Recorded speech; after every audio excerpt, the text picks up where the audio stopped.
Let's read book of Matthew chapter 27 verse 37 to 34. మత్తయి 27వ అధ్యాయము. And they put up over his head the accusation written against him, "This is Jesus, the King of the Jews." Then two robbers were crucified with him, one on the right and one on the left. And those who passed by blasphemed him, wagging their heads, saying, "You who destroyed the temple and build in 3 days, save yourself. If you are the Son of God, come down from the cross." Likewise, the chief priests also, mocking with scribes and elders, said, "He saved others, himself he cannot save. If he is the King of Israel, let him now come down from the cross, and we will believe him. He trusted in God, let him deliver him now, if he will have him. For he said, "I am the Son of God." Even the robbers who were crucified with him reviled him with the same thing. మత్తయి సువార్త 7వ అధ్యాయము 37 నుంచి చూస్తున్నాము. ఇతడు యూదుల రాజు అయిన యేసు అని ఆయన మీద మోపబడిన నేరము రాసి ఆయన తలకు పైగా ఉంచిరి. మరియు కుడి వైపున ఒకడు ఎడమ వైపున ఒకడు ఇద్దరు బందిపోటు దొంగలు ఆయనతో కూడా సిలువ వేయబడి ఉండిరి. ఆ మార్గమున వెలుచుండ వాడు తలూచుచు, "దేవాలయమును పడగొట్టి 3 దినములో కట్టువాడా, నిన్ను నీవే రక్షించుకొనుము. నీవు దేవుని కుమారుడు అయితే సిలువ మీద నుండి దిగుమని చెప్పుచు ఆయనను దూషించిరి. అలాగే శాస్త్రులను, పెద్దలను, ప్రధాన యాజకులను కూడా ఆయన అపహసించుచు, వీడు ఇతరులను రక్షించను, తను తానే రక్షించుకోలేడు, ఇశ్రాయేలు రాజు కదా, ఇప్పుడు సిలువ మీద దిగినట్లా వారు నమ్ముదుము. వాడు దేవుని యందు విశ్వాసం ఉంచెను. నేను దేవుని కుమారుని చెప్పాను కనుక ఆయన ఇష్టడైతే ఆయన ఇప్పుడు వాడిని తప్పించని చెప్పి ఆయనతో కూడా సిలువ వేయబడిన బందిపోటు దొంగలు అలాగే ఆయనను నిందించిరి. What do you see here? ఇక్కడ మనకి ఏం కనబడుతుంది? ఏం చూస్తున్నారు మీరు? What do you see here? మీరు ఏం చూస్తూ ఉన్నారు? Come on. I want to know from you. మీరు చెప్పాలని చూస్తున్నారు. మీరేం చెప్తారు? Criticizing. విమర్శ ఒకటి కనబడుతుంది ఇక్కడ. Yes. What else? Jesus being told to save himself. Yes. నువ్వు కాపాడుకో అని చెప్తున్నారు వాళ్ళు. In other words, challenged. ఒక సవాల్ వేస్తున్నారు. ప్రొవోకింగ్ చేస్తున్నారు. అంటే ఆయన yes, అది ప్రొవోక్ చేస్తున్నారు. See, Jesus was being provoked in every way over here. కాబట్టి ప్రతి విషయంలో మనం గమనిస్తున్నప్పుడు యేసు ప్రభువు వారు ఆ విధంగా ఆయన వారు ఏదో ఒక విధంగా ఆ విధంగా ఆ సూటిపట్టు మాట్లాడుతూ ఉన్నారు. When the Romans put on the head, "This is the King of Jews," కాబట్టి మరి రోమీయులు ఆ విధంగా యూదుల రాజు అని పెట్టినప్పుడు తల మీద రాసినప్పుడు what message were they conveying? కాబట్టి వారికి ఎటువంటి సమాచారం అక్కడ ఇవ్వబడుతుంది? Look at this king. చూడండి రాజుని. उसकी क्या हैसियत है? చూడండి రాజు ఏమయ్యాడు చివరికి. What kind of king? He doesn't have a throne. He just has to, hang on the cross. కాబట్టి ఈయన ఇటువంటి రాజు అయినా ఆయన ఒక సింహాసనం కూడా లేదు, శిలువ మీద వేలాడుతున్నాడు. And the worst thing was everyone passing by him were telling, "Papam, papam, papam." కాబట్టి అందరూ కూడా మార్గం వెళ్ళే వాళ్ళు ఆయన చూసి జాలి పడతా, అయ్యో పాపం అని చెప్పి ఆయన మీద జాలి చూపెడుతున్నారు. Did Jesus know who he was? మరి యేసు వారికి తెలుసా ఆయన ఎవరైనాడో? See what was happening over here. ఇక్కడ ఏం జరుగుతూ ఉంది? What he knew about himself was being challenged. కాబట్టి ఆయన లోపల ఆయన ఏమై ఉన్నాడో అది ఆయనకు తెలుసు. అది సవాలు చేయబడుతుంది.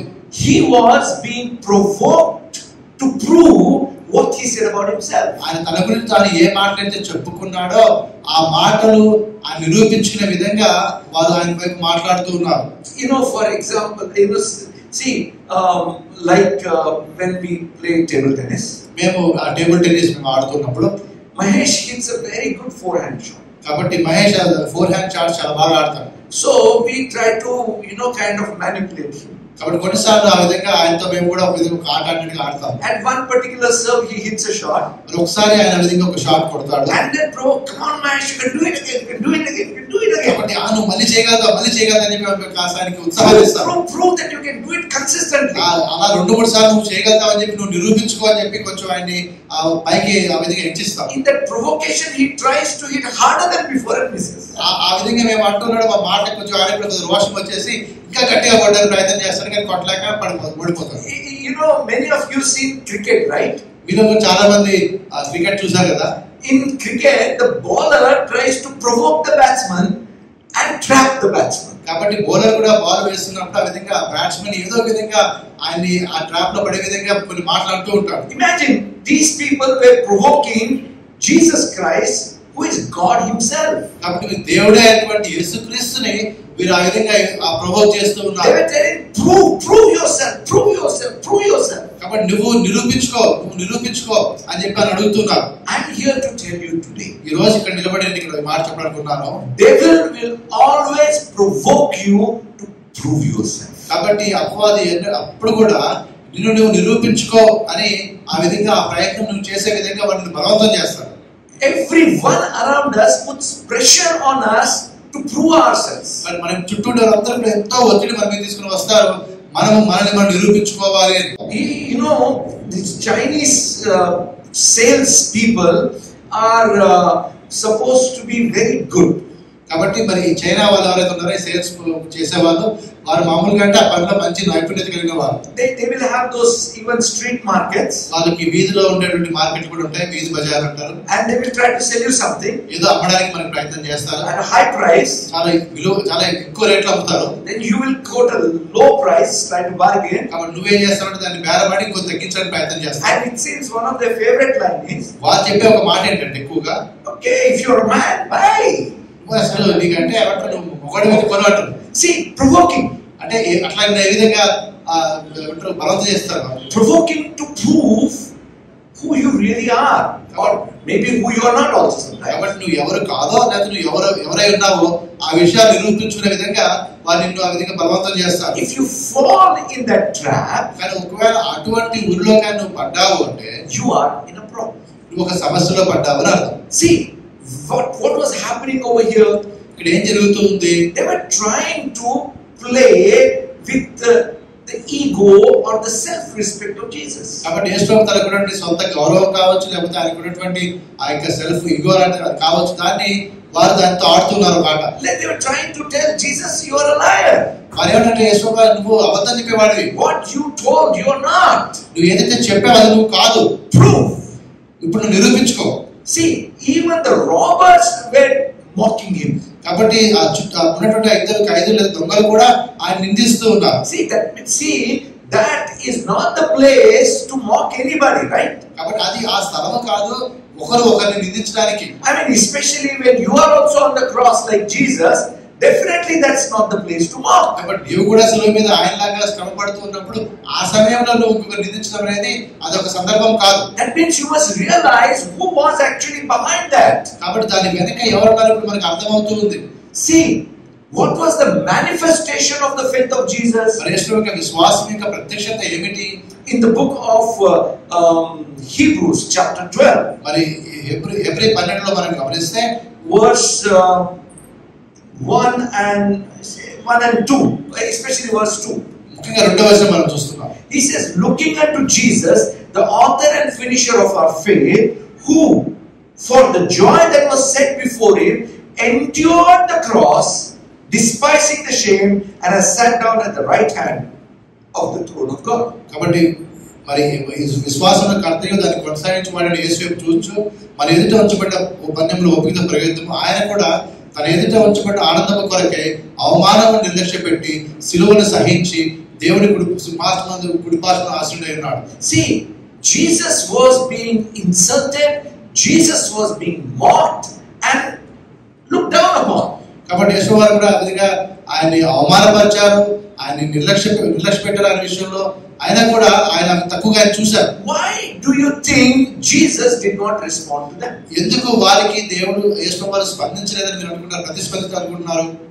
Why Jesus did not respond to the provocation? ఆ విధంగా వారు ఆయన చేత ఏదైనా తప్పు చేయించాలని ప్రయత్నం చేస్తున్నప్పుడు ఆయన ఎందుకు వారి మాటలు వినలేదు? I'll tell you two things. రెండు విషయాలు మీకు చెప్తాను. Number one, మొట్టమొదటిగా he had no doubt about who he is. ఆయన ఏమై ఉన్నాడో ఎవరై ఉన్నాడో ఆ విషయంలో ఆయనకి ఎటువంటి సందేహం లేదు. He never doubted who he is. కాబట్టి ఆయన ఏమై ఉన్నాడో ఆయన ఎన్నడూ కూడా అనుమానంగా చూడలేదు. Bible tells Jesus was very well aware in the Philippians 2, if you see, that he is nowhere less than God the Father. కాబట్టి ఆ తండ్రి అయిన దేవునికి ఏమాత్రం కూడా తక్కువగా లేడని చెప్పి మరి ఫిలిప్పీ 2వ అధ్యాయంలో మనం చూస్తాం. Yet when he found himself in the appearance of a man, he humbled himself. కానీ ఆయన ఆ విధంగా మనిషి యొక్క ఆకారాన్ని ధరించుకున్నప్పుడు తనను తాను తగ్గించుకున్నాడని రాయబడింది. And became obedient even to the point of cross. కాబట్టి సిలువ వరకు ఆయన తనను తాను తగ్గి విధేయత కలిగిన వాడిగా మనం చూస్తూ ఉన్నాం. So to be able to be obedient to the point of cross, it was necessary that he ignores the provocation. కాబట్టి ఆ విధంగా సిలువను వరకు తనను తాను తగ్గించుకోవాల్సి ఉందంటే అర్థం ఏంటంటే ఆయన అవమానాలని పక్కన పెట్టాల్సిన అవసరం ఉంది. I'm telling you, my brothers and sisters, సహోదరి మాట మీకు చెప్తూ ఉన్నాను. Many men and women of God have fallen into trap because they wanted to respond to the unnecessary provocation in the world. కాబట్టి లోకము మనల్ని ఆ విధంగా ఆ ఉరిలోకి నెట్టడానికి ప్రయత్నం చేస్తున్నప్పుడు దానికి స్పందించడానికి మనం ప్రయత్నం చేసి మనం అనేకలు కూడా మన ఆ విధంగా తప్పిపోతున్నాం, పడిపోతున్నాం. When I was in the ministry, నేను పరిచర్యలో ఉంటూ ఉండగా my father with love used to ask me, మా తండ్రి గారు ప్రేమతో ఈ మాట అడిగేవాడు, how much do you make? నువ్వు ఎంత సంపాదిస్తావు? I would say this much. నేను ఇంత అని చెప్తాను. He said not even 1%. అని అంటాడు, 1% కూడా కాదు అంటాడు. Actually speaking, he had no intention to provoke. కాబట్టి ఏదో నన్ను ఆ విధంగా ప్రవోక్ చేయడం అనేది ఆయనకు ఉద్దేశం కాదు. But don't you think that is like, where are you, where you're supposed to be financially? కాబట్టి ఆర్థికంగా నువ్వు ఎక్కడ ఉండాల్సిన వాడు, ఎక్కడ ఉన్నావు అన్నటువంటి మాట అర్థం దాంట్లో కనబడుతుంది కదా. Now whether to take it as a provocation or otherwise is up to me.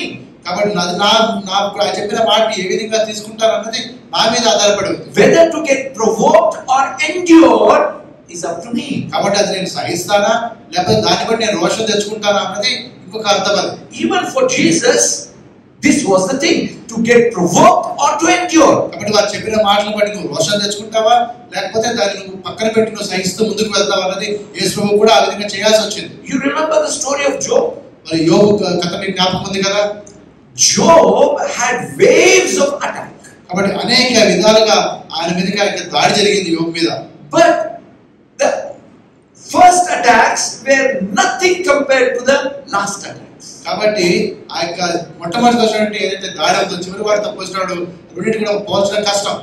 We always think about the first 3 attacks where his cattle died and his family died and he became sick with great attacks. కాబట్టి మనం అనుకుంటాం ప్రారంభంలో ఆయనకి ఉండే గొర్రెలు పశువులు కూడా చనిపోయి ఆ తర్వాత పిల్లలు చనిపోయిన కుటుంబంతో కూడా ఆయనకి డిస్టర్బ్ అయింది కాబట్టి అది మనం పెద్దగా అనుకుంటాం. They were absolutely nothing compared to the next attack. ఆ తర్వాత ఏమైతే రాబోతున్న వాటితో పోల్చండి ఇవన్నీ కూడా అసలు అవి పెద్దవే కాదు. Because at the end of every attack Bible says but Job did not sin.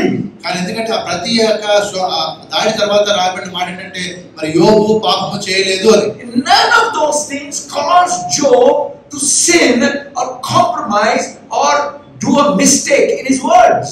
కాబట్టి అవేవి కూడా ఆయన పాపం చేయడానికి కానీ లేకపోతే రాజీ పడడానికి కానీ ఆయన మాటల ద్వారా తప్పు చేయడానికి కానీ అవేవి కూడా దోహదపడలేదు. But after these things, కానీ ఇవి గడిచిన తర్వాత the next attack was a very wonderful attack. మరి ఆ తర్వాత వచ్చినటువంటి దాడి చాలా విధంగా చెప్పండి అద్భుతంగా చెప్పొచ్చు. Friendly attack. అది చాలా స్నేహపూరితంగా కనబడుతుంది. His friends came. ఆయన స్నేహితులు వచ్చారు. And his friends began to provoke. అప్పుడు ఆయన స్నేహితులు కూడా ఆ విధంగా ఆయనకి ఆ రోషం కలిగే మాటలు మాట్లాడుతున్నారు. You see, out of that provocation, Job began to speak and question God. కాబట్టి ఆ మాటలు విన్న తర్వాతనే ఆ రోషం తెచ్చుకొని యోబు గారు కూడా దేవుని గురించి కొన్ని ప్రశ్నలు వేయడం మొదలుపెట్టాడు. Remember, his physical losses did not cause him to question God. కాబట్టి ఏదైతే భౌతికంగా ఆయన నష్టపోయాడో అవేవి కూడా దేవుణ్ణి ప్రశ్నించే స్థితికి ఆయన తీసుకుని వెళ్ళలేదు. But when people began to question his integrity, question his righteousness, question his relationship with God, he started getting provoked. కాబట్టి ఆయనకి యథార్థతలు కావచ్చు లేకపోతే ఆయన నీతిని కావచ్చు దేవుడితో ఆయనకున్న సంబంధాన్ని కావచ్చు దానికి సంబంధించిన ప్రశ్నలు వచ్చినప్పుడు అప్పుడు యోబు స్పందించడం ప్రారంభించాడు. And that's where he began to slip in his words. అక్కడ కొంచెం ఆయన మాటల్లో ఆయన జారిపోవడం ప్రారంభమైంది. My brothers and sisters, కాబట్టి సహోదరులారా, the world will definitely try to provoke you. కాబట్టి లోకం అనేది ఏదో ఒక విధంగా ఆ విధంగా నీకు రోషం కలిగే మాటలు మాట్లాడుతుంది. See, what was kept for Jesus after the cross? కాబట్టి సిలువ తర్వాత యేసు ప్రభు కోసం ఏమి దాచిపెట్టబడింది? Honor, ఘనత, throne, సింహాసనము, a name above every name, ప్రతి నామాన్ని మించిన పైనామము, that he would miss if he had to get out from the cross. కాబట్టి సులభంగా క్రిందికి దిగినట్లయితే అవన్నీ కూడా పోగొట్టుకునేవాడు. See, my brothers and sisters, సహోదరి సహోదరులారా, when God takes you through a situation, కాబట్టి దేవుడు ఒక పరిస్థితి గుండా నిన్ను తీసుకుని వెళ్తూ ఉన్నప్పుడు it is not just to give you a victory, ఏదో నీకు విజయం ఇవ్వడం మాత్రమే కాదు, but God's intention is to glorify his name through you. నీ ద్వారా ఆయన నామం మహిమపరచబడాలన్నది దేవునికి ఉద్దేశంగా ఉంటూ ఉన్నది. But if you give up in between, కానీ ఈ మధ్యలో నువ్వు వదిలేసేవనుకో, if you fall prey to the provocations, ఆ విధంగా వేరే వాళ్ళకి రోషం కలిగించే మాటలు మాట్లాడినప్పుడు ఆ యొక్క వలలో పడ్డావనుకో, who is going to be at loss? ఎవరు నష్టపోతారు? You are going to be at loss. నువ్వే నష్టపోతావు. Many times we have seen in our lives and even in the Bible, when people got provoked, they committed mistakes. కాబట్టి దేవుని యొక్క వాక్యాలుగా శాస్త్రంలో చూస్తుంటాము, ఎప్పుడైతే వారికి ఆ రోషం కలిగించే మాటలు ప్రజలు మాట్లాడుతున్నప్పుడు అక్కడ వారు దానికి స్పందించి వారు తప్పులు చేయడం ప్రారంభించారు. What we need in the midst of provocations is endurance. కాబట్టి ఆ విధంగా ప్రజలు మన గురించి మనకు రోషం కలిగించే మాటలు మాట్లాడుతున్నప్పుడు మనం ఏం చేయాలంటే వాటిని సహించడం నేర్చుకోవాలి. Jesus did not try to prove himself. యేసు ప్రభువు తనను తాను నిరూపించుకోవడానికి ప్రయత్నం చేయలేదు. Who proved him? ఎవరు ఆయన నిరూపించారు? ఆయన ఎవరు? God proved him, right? దేవుడే ఆయన నిరూపించాడు. ఆయన ఎవరో దేవుడే నిరూపించాడు. If you give in to the provocation, you are trying to prove yourself. కాబట్టి ఆ విధంగా రోషం కలిగించే మాటలు ప్రజలు అంటున్నప్పుడు దీన్ని నిరూపించుకోవడానికి ప్రయత్నం చేస్తామంటే అది ఆ భారం నీ మీద వేసుకుంటావు. But when you endure the provocation, God takes up the responsibility to prove to the world who you really are. కాబట్టి అటువంటి ఆ పరిస్థితులను నువ్వు ఆ పరిస్థితిని సహించినట్లయితే అప్పుడు దేవుడు తన బాధ్యత తీసుకొని ఆయన నిరూపిస్తాడు నువ్వు ఎవరైనావు. What did Jesus do when these people provoked him? ఆ విధంగా ఆయన గురించి అటువంటి మాట వారు మాట్లాడుతున్నాడు. యేసు చేసిన పని ఏంటి? Can you tell me? ఆయన ఏం చేశాడు? వారు What do you think Jesus did? యేసు చేసిన పని ఏంటి? No response. What does that mean? ఏమీ స్పందించలేదు. Ignored. దాన్ని పట్టించుకోవడం మానేశాడు. He ignored. దాన్ని పక్కన పెట్టేశాడు. You know, not just about Jesus. యేసు గురించి మాత్రమే కాదు, When David killed Goliath, మరి గొల్లియాతుని చంపినప్పుడు దావీదు, before that battle happened, ఆ యొక్క యుద్ధం జరగడానికి ముందుగా his brothers provoked him. మరి ఆయన అన్నలు కూడా ఆ విధంగా దావీదుకి రోషం వచ్చే విధంగా మాట్లాడారు. I mean, they kind of told, what is this useless thing you have done? You have left your responsibility and come here. Hey, come on, go and, it was a provocation to back answer. కాబట్టి ఆయన మీద ఆయనకి కొద్దిగా రోషం వచ్చే విధంగా మాట్లాడుతున్నాడు. నువ్వు ఎందుకు వచ్చి ఉన్నావు? పనికిరాకుండా ఈ పనులను ఎందుకు చేస్తున్నావు? నువ్వు ఉండాల్సింది ఎక్కడ ఒక్కడగా ఉండాల్సింది చెప్పి ఆయన కొంచెం రోషం వచ్చే విధంగా మాట్లాడారు. But Bible tells David ignored them and just went about his work. కానీ దేవుని వాక్యం చెప్తున్న దావీదు ఆ మాటలు పట్టించుకుంటే వాటిని పక్కన పెట్టి తన పని తాను చేసుకుంటూ ముందుకు వెళ్ళాడు. My brothers and sisters, సహోదరులారా, remember, you don't need to prove yourself to anybody. ఎవరికి కూడా నిన్ను నిరూపించుకోవాల్సిన అవసరం నీకు లేదు. So many young boys and girls, they have fallen into the trap of the devil, trying to prove themselves to the world, to the parents, to the friends, and to so many things. కాబట్టి చాలా మంది యవనస్తులు మరి అబ్బాయిలు కావచ్చు అబ్బాయిలు కావచ్చు అందరూ కూడా ఈ వరలో పడ్డారు. వారు తమ గురించి తల్లిదండ్రులకు కావచ్చు లేదా సమాజానికి కావచ్చు వారు ఏంటో నిరూపించుకోవాల్సినటువంటి పరిస్థితిలోకి వెళ్ళారు. You and me must realize one thing. మరి ఒక విషయం నీవు నేను గుర్తించాలి. What God has made you, nobody can change. దేవుడు నిన్ను ఏ విధంగా సృష్టించాడో దాన్ని ఎవరు కూడా మార్చలేరు. What God has planned for you, nobody can change. దేవుడు ఎటువంటి ప్రణాళిక నీ విషయం కలిగి ఉన్నాడు దాన్ని ఎవరు కూడా మార్చలేరు. When God is for you, no one can stand against you. దేవుడు నీ పక్షంగా నీకు విరోధంగా ఎవరు ఉండలేరు. You don't need to prove yourself to anyone, even you don't need to prove yourself to you. కాబట్టి నీవేంటో ఇతరులకు నిరూపించుకోవాల్సిన అవసరం లేదు. నీవేంటో నీవు కూడా నిరూపించుకోవాల్సిన అవసరం నీకు లేదు. You need to trust. కేవలం నీవు ఒక నమ్మకాన్ని పెట్టుకుని ఉండాలి. You need to trust God. దేవుడి మీద నీకు నమ్మకం ఉండాలి. I really like what Shadrach, Meshach and Abednego did. Shadrach Meshach Abednego చెప్పిన ఆ మాట లేదా వాళ్ళు చేసిన కార్యం నాకు బాగా నచ్చుతుంది. He said, you know the story when king wanted to put them in the furnace of fire. కాబట్టి అగ్ని గుండంలో పడేయాలని చెప్పి రాజు అనుకున్నప్పుడు they said, king, we don't need to give you any explanations. మరి రాజా నీకైనా జవాబు ఇవ్వాల్సిన అవసరం మాకు లేదు. God is able to save us. ఆ దేవుడు మమ్మల్ని రక్షిస్తాడు. But I mean, even if it it doesn't save, it makes no difference. కాబట్టి ఒకవేళ రక్షించకపోయినా కూడా మాకే పర్లేదు. We don't have to prove anything to you. We don't have to prove anything to us. We don't have to prove anything to anybody. కాబట్టి ఎవరికైనా కావచ్చు, నీకు కావచ్చు, మాకు కావచ్చు, మేము ఏ విషయంలో కూడా మమ్మల్ని మేము రుజువుపరచుకోవాల్సిన అవసరం మాకు లేదు. God is able to prove himself. కాబట్టి దేవుడే తనను తాను రుజువుపరచుకుంటాడు. My brothers and sisters, సహోదరి సహోదరులారా, you must trust God that he will do in your life what he has planned. కాబట్టి ఏదైతే ప్రణాళిక దేవుడు నీ జీవిత విషయంలో కలిగి ఉన్నాడో అది ఆయన నెరవేర్చాలని చెప్పి ఆ నమ్మకము నీకు దేవుని మీద ఉండాలి. You know, we read verse did we read 12:2?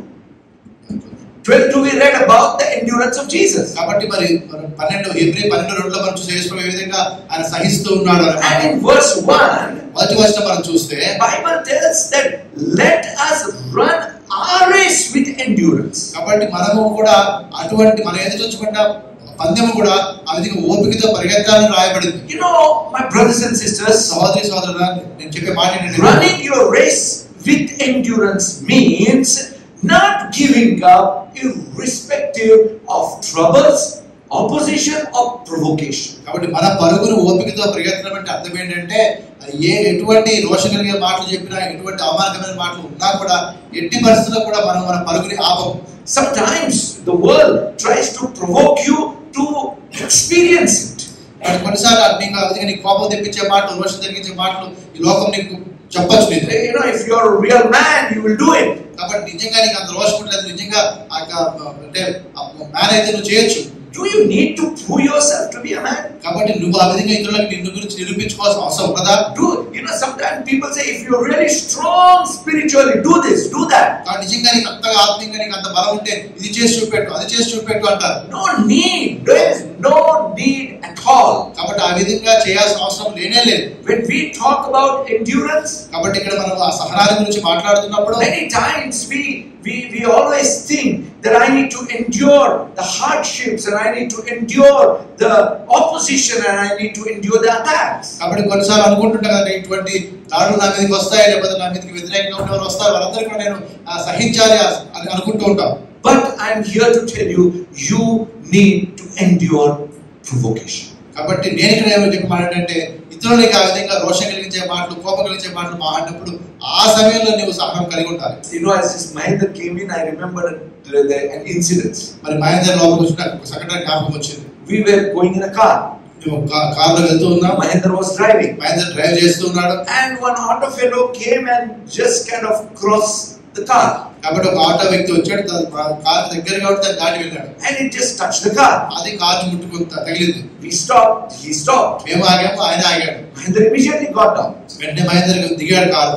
I suddenly got scared for a moment. Abhi uska kya hoga? అప్పుడు నాకు అప్పుడే భయం వేసింది, ఏమవుతుంది ఇప్పుడు ఆ వ్యక్తికి అని చెప్పి. But the way Mahendra went and caught him, no, are you okay? The way he asked, the way he talked to that person, I said, hallelujah, praise the Lord. Mahendra is really a wonderful man of God. కాబట్టి ఆ వ్యక్తి దగ్గరికి వెళ్ళినప్పుడు మహేంద్ర వెళ్ళి నువ్వు ఎలా ఉన్నావు, నువ్వు బాగున్నావు, నీకు ఏం కాలేదు కదా అన్నటువంటి ఆ మాట్లాడే విధానం నేను చూసినప్పుడు నేను దేవుడికి వందనాలు చేశాను. ఎందుకంటే దేవుని ఆ విధంగా ఆయన ఉన్నాడు. I'll tell you, it's a provocation. That fellow, the way came in, it was a provocation. కాబట్టి ఆ విధంగా ఆయన వచ్చిన విధానం ఎలా ఉందంటే ఒక విధంగా ఏదో ఒక విధమైన తప్పు మనం చేయించే విధంగా ఉంది. The victory is not in beating him up or taking a compensation. కాబట్టి మరి గెలవడం అంటే ఆయన కొట్టడం కానీ లేకపోతే ఆయన దగ్గర నుంచి కొద్ది డబ్బులు తీసుకోవడం కానీ కాదు. The real victory is in enduring that provocation and not getting provoked. కాబట్టి ఆ సమయంలో ఆ సందర్భాన్ని నువ్వు సహించుకొని మరి కోపాన్ని చూపకుండా రోషాన్ని పోకుండా ఉండడమే ముఖ్యమైన విషయం. My brothers and sisters, సహోదరి సహోదరులారా, see there is a saying in boxing.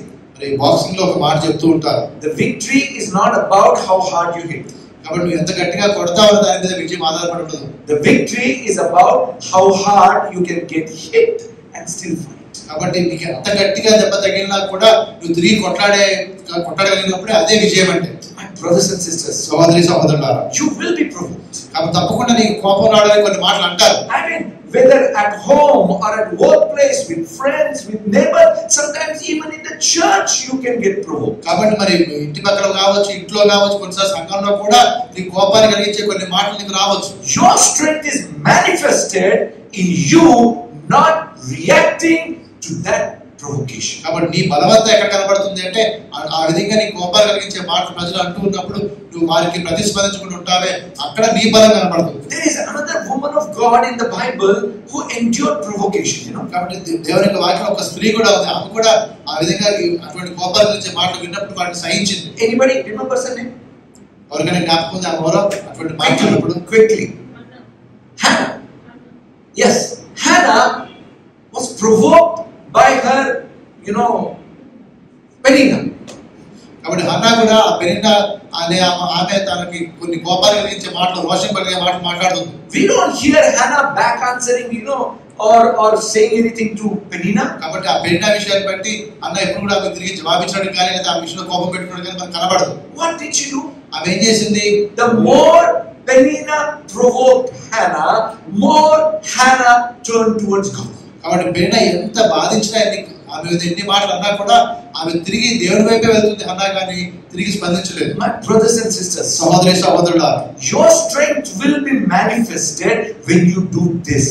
ఇది ఈ విధంగా నువ్వు చేస్తే అప్పుడు నీకుండే బలం ఏంటో అది ప్రత్యక్షపరచబడుతుంది. The more you are provoked, the more you should turn to God. కాబట్టి ఆ విధంగా నీ కోపం తెప్పడానికి, రోషం తెప్పడానికి మనుషులు ప్రయత్నం చేసినప్పుడు నువ్వు ఎక్కువగా దేవుని వైపే తిరగాలి. That's why Bible tells that you don't try to take revenge. కాబట్టి నీవు ఆ విధంగా పగ తీర్చుకోవడానికి నువ్వు ప్రయత్నం చేయొద్దని చెప్పి వాక్యం చెప్తుంది. If someone slaps you, don't get provoked to slap back. కాబట్టి వ్యక్తిని నువ్వు కొట్టినప్పుడు తిరిగి మరి ఆయన కొట్టాలని నువ్వు ప్రయత్నం చేయొద్దు. If you respond to provocation, కాబట్టి ఆ విధంగా నీ కోపాలు కలిగించే మాటలు అన్నప్పుడు దాన్ని నువ్వు స్పందించావనుకో, listen very carefully. ఈ మాట చాలా జాగ్రత్తగా మీరు వినండి. Suppose I provoke my brother, ఆ విధంగా నా సహోదరి కోపం కలిగించే విధంగా ఏదైనా చేశాను, maybe through words, కొన్ని మాటలు కావచ్చు, maybe through my actions, కొన్ని పనులు కావచ్చు, and then he gets provoked అప్పుడు ఆయన కొద్ది కోపం వస్తుంది and decides to teach me a lesson, అప్పుడు ఆయన ఒక పాఠాన్ని నేర్పించాలనుకుంటాడు, and then he gets angry and punches me. కాబట్టి ఆయన కోపం చాలా అనుకోవచ్చు. Now you tell me, ఇప్పుడు మీరు చెప్పండి, he punched me, ఆయన నిన్ను కొట్టాడు, but who controlled him? ఆయన ఎవరు కంట్రోల్ చేశారు? He punched me, ఆయన నన్ను కొట్టాడు ఇప్పుడు, but his punch and everything was controlled by what I said. కాబట్టి నేను ఏదైతే చెప్పానో అది ఆయన కొట్టడం కావచ్చు, ఆయన కోపం రావడం కావచ్చు, ఇవన్నీ కూడా ఆ మాటల్లో ఆధీనంలో ఉన్నాయి. Remember, when you are provoked, కాబట్టి ఆ విధంగా నీ కోపం కలిగించే మాటలు అన్నప్పుడు many times, you know, when you respond, you say, I lost control. అప్పుడు అంటే నాకు కోపం వచ్చింది, నేను తట్టుకోలేకపోయాను. Remember, it's not you lost control, someone else took control of you. కాబట్టి అక్కడ నువ్వు తట్టుకోలేకపోయావని కాదు, కానీ నువ్వు కంట్రోల్ నీకు లేదని కాదు, కానీ ఆ వేరే వ్యక్తికి ఆయన మాటలకు కంట్రోల్లోకి నువ్వు వెళ్ళిపోయావు. That's why Bible tells us, don't get provoked. కాబట్టి ఆ విధంగా వేరే వాళ్ళకి రోషం కలిగించే మాట్లాడుతున్నప్పుడు ఆ మాటలకు నువ్వు వెళ్ళొద్దు. If someone slaps you on one side, కాబట్టి ఒకవైపు నిన్ను మనుషులు కొట్టినప్పుడు don't slap back. తిరిగి వారిని నువ్వు కొట్టద్దు, You give your other cheek. ఇంకొక చెప్పకుండా వారిని తిప్పు. What he's telling is, ఆయన ఏం చెప్తాడంటే ఇక్కడ, let your action not be based on what the other person has done. ఆ వ్యక్తి ఏదైతే చేశాడో దానిని బట్టి నీ యొక్క స్పందన లేదా ప్రతిస్పందన ఉండకూడదు. So many times we hear people telling, I'm good to those who are good to me, and if someone is not good to me, they will see my other side. కాబట్టి నేను నాకు మంచిగా లేరనుకో, నేనేంటో చూపెడతానంట. What does that mean? ఆ మాటకి అర్థం ఏంటి? Your behavior is controlled by someone else. అందుకని నీ ప్రవర్తన అనేది వేరే వ్యక్తి మీద ఆధారపడి ఉంది. If you get provoked, you are controlled by someone else. కాబట్టి ఆ విధంగా వేరే వాళ్ళు చెప్పి ఆ రోషం మాటలకు నువ్వు పడిపోయావంటే నీ కంట్రోల్ అనేది నువ్వు వారి చేతికి ఇచ్చావని అర్థం. So when you are provoked, ఆ విధంగా నీకు కోపాన్ని కలిగించే మాటలు అన్నప్పుడు to be able to endure, దాన్ని సహించాలనుకుంటే you must give your control to God. దేవునికి నిన్ను అప్పగించుకోవాలి. See, that's what Hannah did. అదే హన్నా చేసిన పని కూడా. See, Jesus already did that, saying that not my will but yours be done. అరే యేసుప్రభువారు ఆ మాట ముందుగానే చేశారు, తండ్రి నీ చిత్తమే నా చిత్తం కాదు అన్నారు. See, just because Jesus prayed that prayer, people were not able to provoke him. ఆ ప్రార్థన ఆయన చేశాడు కాబట్టి ప్రజలు ఆయనకి కోపాన్ని కానీ రోషాన్ని కానీ తెప్పించలేకపోయారు. I am here to tell you, my brothers and sisters, కాబట్టి ఈ మాట నేను చెప్పడానికి ఇక్కడ ఉన్నాను సహోదరి సహోదరులారా. God wants to do something powerful in our lives. మన జీవితంలో చాలా శక్తివంతమైన కార్యాలు దేవుడు చేయడానికి సిద్ధంగా ఉన్నాడు. And devil, by trying to provoke you, will try to slow you down or pull you down. కాబట్టి ఆ విధంగా మరి అపవాది నీకు కోపాన్ని తెప్పించి రోషించే పనులు చేసి నువ్వు మళ్ళీ నీ పరుగు పందెంలో నువ్వు లేకపోతే పడిపోయే విధంగా, ఓడిపోయే విధంగా, లేకపోతే నెమ్మదిగా పరిగెత్తే విధంగా చేస్తాడు. I asked a simple question to one young girl. ఒక యవనస్తుడి అమ్మాయికి నేను ఒక చిన్న ప్రశ్న వేశాను. Okay, I think I asked Mahima also that question. I'm not sure. మహిమ కూడా ప్రశ్న అడిగారేమో నాకు తెలియదు. The question is, why is it hard to climb up the stairs? కాబట్టి ఎందుకు మెట్లు ఎక్కడం అనేది కష్టంగా ఉంటుంది? Did I ask you that question? Eric. I asked Eric. Okay. What do you think? Why is it difficult to climb up the stairs? ఎందుకు ఆ విధంగా మెట్లు ఎక్కడం అనేది కష్టంగా ఉంటుంది? So you're right, but a little different wording. Because as you're climbing up, gravity keeps pulling you down. అటు అది పైకి ఎక్కుతూ ఉండగా ఆ భూమి ఆకర్షణ శక్తి ఎంత అది కిందికి లాగుతూ ఉంటుంది. You see, provocation is like the gravitational force that will try to pull you down when God is trying to take you up. కాబట్టి ఈ ప్రొవొకేషన్ అనేది ఏంటంటే నువ్వు ఆ విధంగా దేవుడిని పైకి తీసుకుని వెళ్తూ ఉంటే భూమి ఎలాగో ఆకర్షిత ఆ విధంగా నేను కిందికి రావడానికి ఈ యొక్క ప్రొవొకేషన్ అనేది ఉపయోగపడుతుంది. You know, my brothers and sisters, సహోదరి సహోదరులారా, Hebrews 11 tells us about great heroes of faith. కాబట్టి హెబ్రీ 11 ఆ యొక్క విశ్వాస వీరుల గురించి చెప్తుంది మనకి. But Hebrew 12 has told us about the greatest hero of faith. కాబట్టి మరి 12వ అధ్యాయంలోకి వచ్చినప్పుడు ఆ విశ్వాసాల్లోనే ఒక నాయకుడికి ఒక హీరోగా ఉన్న వ్యక్తి గురించి చెప్తుంది మనకి. In 11th chapter we see people stop sun and moon and people got people raised to life and fought and won and all those things are there. కాబట్టి సూర్యుని నుంచి ఆగ్రహంగా లేకపోతే యుద్ధాలు చేసినట్టుగా గెలిచినట్టుగా ఇటువంటివన్నీ కూడా మనకు కనబడతాయి 11వ అధ్యాయం. But the greatest manifestation is Jesus, right? కానీ అన్నిటికన్నా గొప్ప ప్రత్యక్షత యేసు ప్రభువారు కదా. And what is his faith? ఆయన విశ్వాసం ఏంటి? He endured the cross. ఆయన సిలువను సహించాడు. He endured the cross. ఆయన సిలువను సహించాడు. My brothers and sisters, సహోదరి సహోదరులారా, I am here to tell you, learn to endure. కాబట్టి ఇక్కడ నేను నిలబడి చెప్పే మాట ఏంటంటే మీరు నేర్చుకోండి, ఎలా సహించాలో మీరు నేర్చుకోండి. Many of you have endured the hardships. మీరు అనేకులు కూడా ఆ విధంగా శ్రమలను సహించిన వారుగా ఉన్నారు. When you have overcome the hardships, మీరు ఆ శ్రమలను మరి జయించిన తర్వాత the next opposition will come through provocation. కాబట్టి తర్వాత ఏంటంటే ఆ విధంగా మీకు కోపాన్ని దోషం తెచ్చే విధంగా మీ తర్వాత మాటలు ఉంటాయి. Sometimes, you know, the words they hurt our ego. కొన్నిసార్లు చెప్పిన మాటలు ఎలా ఉంటాయంటే మనకి మనలో ఆహారం దెబ్బతీసేవిగా ఉంటాయి. Sometimes we feel that we are being insulted through those words and I have to respond. కాబట్టి కొన్నిసార్లు అంటే ఈ మాటల వల్ల నేను చాలా అవమానపరచబడ్డాను కాబట్టి ఏదో ఒకటి ఇప్పుడు నేను చెప్పాలనుకుంటాను. Or sometimes people try to provoke us to prove ourselves. కొన్నిసార్లు నేను నిరూపించుకోవాలన్నట్టుగా కొంతమంది మనకి ఆ మాటలు మాట్లాడుతూ ఉంటారు. Your victory is not in reacting. కాబట్టి నీ విజయం అనేది నువ్వు ఎలా స్పందిస్తావో దాని ఆధారపడలేదు. Your victory is staying on the course irrespective of the provocation that try to pull you down. నిన్ను వెనక్కి లాగడానికి ఎటువంటి మాటలు నువ్వు వింటూ ఉన్నా కూడా అవన్నింటినీ కూడా ప్రక్కన పెట్టి నువ్వు ఏ మార్గంలో దేవుడు ఉంచాడో ఆ మార్గంలో నడవడమే విజయం అనేది. Bible tells, look unto Jesus, the author and finisher of our faith. కాబట్టి మనకి విశ్వాసానికి కర్తయు మరి దాన్ని కొనసాగించుకునే యేసు వైపు మీరు చూడండి అని రాయబడింది. He did not get provoked. ఎందుకంటే ఆయన అటువంటి రోషం మాటలకి ఆయన తలవగ్గలేదు. My brothers and my sisters, సహోదరి సహోదరులారా, you need to learn to endure. కాబట్టి మీరు ఆ విధంగా సహనం కలిగి ఉండడం నేర్చుకోవాలి. There is Bible talks about enduring hardships. కాబట్టి ఆ శ్రమలను సహించడం గురించి వాక్యం చెప్తుంది. Bible talks about enduring hostility. కాబట్టి ఆ విధంగా శత్రుత్వం వచ్చినప్పుడు ఆ శత్రుత్వాన్ని కూడా మనం ఎదుర్కొనే విధంగా మన సహనం ఉండాలి. Bible talks about enduring chastisement. మరి కొన్నిసార్లు ఆ క్రమశిక్షణ మనకి మనకుండా పోవాల్సి వచ్చినప్పుడు కూడా మనం ఏం చేయాలంటే మనం ఆ ఓపిక తెచ్చుకొని ఉండాలి. And I am here to talk to you about enduring the provocation. కాబట్టి ఇక్కడ నేను ఇప్పుడు చెప్పే మాట ఏంటంటే మీరు ఆ విధంగా ఇతరులకి కోపాన్ని రోషం కలిగించే మాటలు మాట్లాడినప్పుడు నువ్వు ఎలా సహిస్తావు అన్నది దాని గురించి చెప్తున్నాను. In the book of Mark chapter 4, mark 4వ అధ్యాయం మనం చూస్తే verse 16 and 17. 16-17 వచనాలు. These likewise are the ones sown on stony ground, who, when they hear the word, immediately receive it with gladness, and they have no root in themselves, and so endure only for a time. Afterwards, when tribulations or persecution arises for the word's sake, immediately they stumble. అటువలే రాత్రి విత్తబడిన వారు ఎవరనగా వాక్యం విని సంతోషంగా అంగీకరించేవారు, అయితే వారిలో వేరు లేనందున కొంతకాలం వారు వినుతురు, కానీ వాక్యం నిమిత్తము శ్రమ అయినను హింస అయినను కలగగానే వారు అభ్యంతర పడుదురు.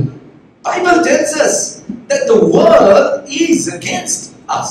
కాబట్టి దేవుని వాక్యం చెప్తుంది ఈ లోకమంతా కూడా మనకి వ్యతిరేకంగా ఉంది.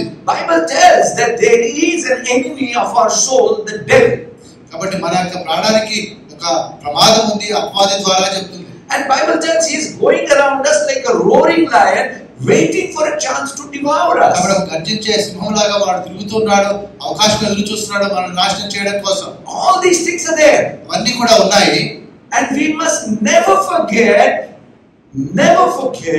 that God has called us to move forward instead of all the opposition. కాబట్టి ఎటువంటి వ్యతిరేకత మనకు ఉన్నా కూడా దేవుడు మనల్ని ఎందుకు పిలుస్తున్నాడు అంటే అవన్నీ ప్రక్కన పెట్టి మనం ముందుకు కొనసాగే వారంగా ఉండాలి. So when you receive a word, కాబట్టి నీకు వాక్యం వచ్చినప్పుడు, when you receive a command, ఒక ఆజ్ఞ వచ్చినప్పుడు, or a calling, ఒక పిలుపు వచ్చినప్పుడు, and as you begin to move forward, నీవు ముందుకు కొనసాగుతూ ఉండగా opposition will come. తప్పకుండా ఒక వ్యతిరేకత వస్తుంది నీకు. You can give up or you can endure. దాంతో ఆ టైంలో నువ్వు ఆ పరుగుని ఆపేస్తావా లేదా ముందుకు వెళ్తావా? So for that, అలా జరగాలి అంటే the roots need to go down. మరి వేరు చాలా లోతుగా వెళ్ళాలంట. You know, the trees whose roots are deep down endures the most severe seasons. కాబట్టి ఏ చెట్టు యొక్క వేరైతే లోపలికి లోతుగా వెళ్తాయో అవి ఎటువంటి కష్టమైనటువంటి వాతావరణంలో మార్పులు వచ్చినా కూడా అవి సహిస్తాయి, అవి నిలబడతాయి. If I am not wrong, fig trees are known to have deep roots. కాబట్టి నాకు తెలిసినంత వరకు ఫిగ్ ట్రీకి వేరు లోతుగా ఉంటాయి. I mean, I think it's fig tree only. I have read that there is recorded it has gone down even to 400 meters. 400 మీటర్ల వరకు ఆ లోతుగా వేరు వెళ్తాయని చెప్పి అది రాయబడింది. So what that means is, ఆ మాటకి అర్థం ఏంటంటే that tree draws the nourishment from deep within and not just shallow. కాబట్టి చాలా లోతైనటువంటి స్థలంలో నుండి తనకు కావాల్సిన బలాన్ని ఆ వేర్లు పొందుకుంటే పైపైన కాదు. My brothers and sisters, సహోదరులారా, if you want your roots to go deep down, కాబట్టి ఆ విధంగా నీ యొక్క ఆ యొక్క వేర్లు చాలా లోతుగా వెళ్ళాలని అనుకుంటే you must learn to meditate on God's word. నీవేం నేర్చుకోవాలంటే దేవుని వాక్యాన్ని ఎలా ధ్యానించాలో నువ్వు నేర్చుకోవాలి. It's not just about reading God's word. ఇది కేవలం బైబిల్ వాక్యాన్ని చదువుకుంటూ పోతే సరిపోదు. So many times people read and people are able to tell and enjoy God's word. కాబట్టి మరి చాలా మంది ప్రజలు చదువుతూ ఉంటారు, మాటలు చెప్తూ ఉంటారు, వాక్యాన్ని ఆనందిస్తూ ఉంటారు. But we need to meditate. కానీ మనం వాక్యాన్ని ధ్యానించాలి. How do you meditate on God's word? ఎలా ధ్యానిస్తావు దేవుని వాక్యాన్ని? I mean, many people might have different methods to meditate. చాలా మందికి చాలా రకాల పద్ధతులు ఉండొచ్చు ఎలా ధ్యానిస్తామనడానికి. But how I do it is, నేనేం చేస్తానంటే whenever I read any word, మరి ఎప్పుడైనా వాక్యాన్ని చదివినప్పుడు I think about it. దాని గురించి ఆలోచిస్తాను. When I think about it, దాని గురించి ఆలోచిస్తూ ఉండగా questions will rise in my mind. ఆలోచనలో నుంచి కొన్ని ప్రశ్నలు వస్తాయి నా మనసులోనికి. And as I begin to seek answers for those questions, మరి ఆ యొక్క ప్రశ్నలకి జవాబులు ఏంటా అని చెప్పి నేను ఎదురు చూస్తుండగా I began to realize my roots are going deeper. అలా వెతుకుతూ ఉండగా నాకు తెలిసే విషయం ఏంటంటే నా వేర్లు చాలా లోపలికి వెళ్తున్నాయని I'm getting stronger from within.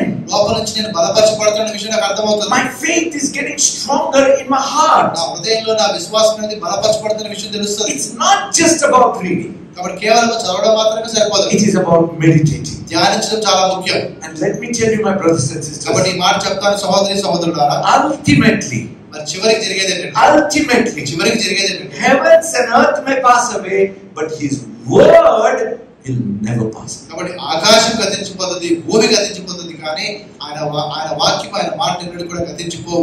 In Matthew 13, when Jesus explains about the parable of sower, కాబట్టి మత్తయి 13లో ఇంకా విత్తనాలు విత్తే ఉపమానాన్ని యేసువారు చెప్తూ ఉన్నప్పుడు he tells about not just hearing the word but understanding the word. కాబట్టి కేవలం వినేవారు మాత్రమే కాకుండా ఆ వాక్యాన్ని గ్రహించేవారుగా ఉండాలని చెప్తాడు. And to understand the word, ఆ వాక్యాన్ని గ్రహించాలి అంటే you need to meditate upon it with the help of the Holy Spirit. పరిశుద్ధాత్మ సహాయంతో ఆ వాక్యాన్ని ధ్యానించేవారుగా ఉండాలి. My brothers and sisters, సహోదరులారా, I want to encourage you to start meditating on God's word and start growing your roots deep.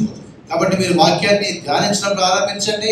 అదే విధంగా మీ యొక్క వేరు అనేది లోతుగా వెళ్ళేటట్టుగా మీరు చూసుకోండి. అది మిమ్మల్ని ప్రోత్సాహపరుస్తాను. That you may endure everything that comes against you. కాబట్టి నీకు వ్యతిరేకంగా ఏది వచ్చినా కూడా దాన్ని సహించే శక్తి నీకు వస్తుంది. Whether it is persecution, అది మరి శ్రమలు కావచ్చు, hostility, లేదా వ్యతిరేకత కావచ్చు, chastening, లేదా క్రమశిక్షణ కావచ్చు, demonic opposition, లేదా దురాత్మల సమూహం నుంచి దాడి కావచ్చు, or provocation. లేదా ఈ విధంగా ఎవరైనా నీకు రోషాన్ని కోపాన్ని తెప్పించే విధంగా చెప్పి కొన్ని మాటలు కావచ్చు. Dear church, మన ప్రియమైన సంఘమా, our strength will be manifested in the way we endure for the joy that is set before us. మన కోసం ఏదైతే ఆనందం దాచిపెట్టబడిందో దాన్ని పొందుకోవడానికి మనం ఏదైతే ఈ అవమానాన్ని నిర్లక్ష్య పెడతామో దాని మీదనే మన విశ్వాసం ఆధారపడుతుంది.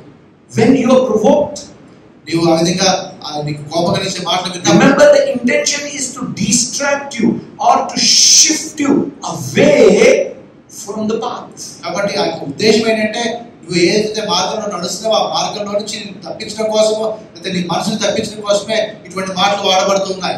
Brothers and sisters, సహోదరి సహోదరులారా, let us get strong in the Lord, ప్రభువులో మనం బలపరచబడదాం, and be the people like Jesus who endured. మరి యేసు ప్రభులాగా ఏ విధంగా సహించాడు ఆ విధంగా సహించే వారంగా మనం ఉండాలి. Or be someone like Hannah, మరి హన్నాలాగా మనం ఉందాం.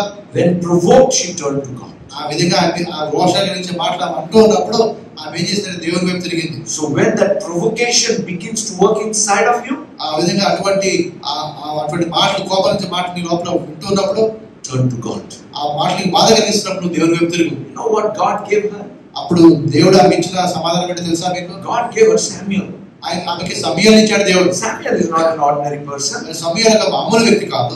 Samuel is the first judge. ఆయన మొట్టమొదటి న్యాయాధిపతిగా ఉన్నాడు.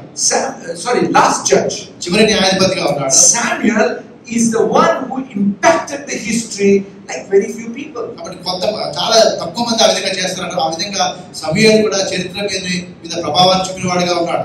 The fruit of endurance is always great. కాబట్టి సహనం యొక్క ఫలం ఏదైతే ఉందో అది ఎప్పుడు కూడా గొప్పగానే ఉంటుంది. Remember the fruit of the endurance of Jesus? ఆ యేసువారు కూడా సహించినప్పుడు ఆయన పొందిన ఫలం ఏంటో తెలుసు కదా? Seated at the right hand of Father, తండ్రి కుడి పార్శ్వన కూర్చుని ఉన్నాడు. all enemy under his feet, ఆ శత్రువులందరూ ఆయన పాదాల కింద ఉన్నారు. and receives a name above every name. ప్రతి నామాన్ని మించిన గొప్ప నామానికి ఇవ్వబడింది. That at that name every knee shall bow. ఆ పేరులోనే ప్రతి మోకాలు కూడా ఉండాలి. Your endurance will cause every opposition of yours to bow before you. కాబట్టి నీవు ఆ విధంగా సహించినప్పుడు ప్రతి విధమైన వ్యతిరేకత కూడా నీ పాదాల కిందకి వస్తుంది. వారిని నీ ఎదుట వారి మోకాలు ఉంటారు. My brothers and sisters, సహోదరి సహోదరులారా, how many of you are ready to build your endurance? మీరు ఎంతమంది ఆ విధంగా మీ సహనాన్ని పెంచుకోవడానికి మీరు సిద్ధంగా ఉన్నారు? Hallelujah. Just say to yourself, ఈ విధంగా మిమ్మల్ని మీరు ఈ మాట చెప్పుకోండి, I want to build my endurance. నేను నాలో ఉండే సహనాన్ని I పెంచుకోవాలి. want to build my endurance. నా సహనాన్ని నేను పెంచుకోవాలి. Let us go to God with that. అటువంటి ఆలోచనతో దేవుని దగ్గరికి వద్దాం. Father, in Jesus' name we come before you. తండ్రి యేసు నామమున నీకు వస్తున్నా. Give us strength నాకు బలం అనుగ్రహించండి, that we may endure anything and everything that comes against us. ఆ వ్యతిరేకంగా వచ్చినది ఏదైనా కావచ్చు దాన్ని సహించగలిగే సహన వాక్యం, That we may rise above our situations with you. మీతో కలిసి ఆ నిర్ణయ స్థితిని దాటి పైకి వెళ్ళడానికి మీరు సహాయం చేయండి. Lord, on our own we know that we are weak. మా వరకు అయితే మేము చాలా బలహీనమైన విషయం మాకు తెలుసు. But we can do all things through you who strengthens us. కానీ మమ్మల్ని బలపరిచి మిమ్మల్ని బట్టి మేము సమస్తాన్ని కూడా చేయగలుగుతామని మాకు తెలుసు. Therefore we look to you కాబట్టి మీ వైపు చూస్తూ ఉన్నాం for your divine help, మీ యొక్క దైవ సహాయం కోసం, that we may be overcomers. మేము ఆ విధంగా జయించే వారిగా ఉండే విధంగా In Jesus' name we pray. యేసు నామములో అడుగుతున్నాము తండ్రి. ఆమేన్. Hallelujah. Let's worship.